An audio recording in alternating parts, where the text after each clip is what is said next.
Baik Ibu, untuk pertanyaan pertama, apakah ada penambahan pasien positif dan informasi pasien terkini?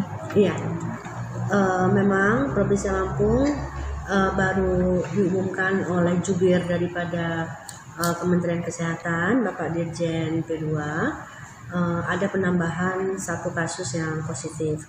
Jadi saat ini di Provinsi Lampung itu kasus yang terkonfirmasi ada 4 orang, yang negatif 6 orang, yang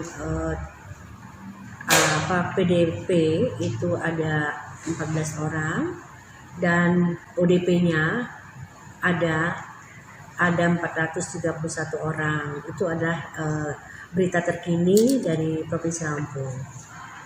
Pasien yang positif dirawat di rumah sakit mana ya Bu? Pasien yang positif yang baru ini adalah kita punya pasien nomor 4. Dari beberapa hari yang lalu sudah dirawat di ruang isolasi Rumah Sakit Abdi Muluk. Usianya berapa boleh tahu? Laki-laki 54 tahun. Dari warga mana ya Bu? Warga Bandar Lampung. Kalau boleh tahu riwayatnya seperti apa Bu? Ya. Pasien nomor 4 ini beberapa hari yang lalu ikut acara seminar di Jakarta. Kondisi terakhirnya seperti apa? Kondisinya saat ini cenderung agak sedikit menurun. Ya, kita doakan mudah-mudahan ada perbaikan ke arah yang lebih baik. Apakah sebelumnya pasien terkonfirmasi positif hari ini merupakan ODP atau PDP?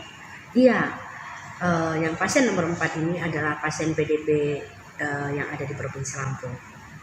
Untuk hasil tracing gimana Bu? Untuk semua keluarga apakah akan dilakukan tracing atau pasien yang positif?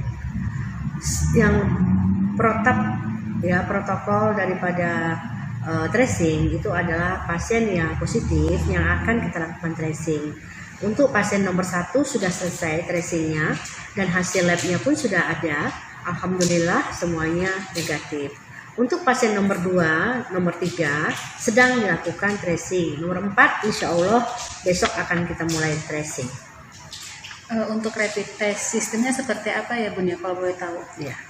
Rapid test memang sudah kita distribusikan karena kita sudah mendapat dari Kementerian Kesehatan sejumlah 2.400 rapid test. Pada hari ini alhamdulillah Bapak Gubernur tadi sudah langsung mendistribusikan ke semua rumah sakit rujukan yang ada di Provinsi Lampung, yaitu 30 rumah sakit.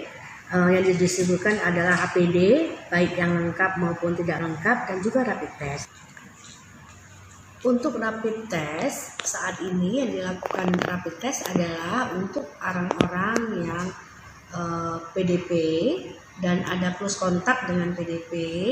Jadi itu yang kita lakukan untuk pemeriksaan rapid test. Dan lebih diutamakan lagi adalah untuk tenaga kesehatan yang punya gejala-gejala sebagai ODP.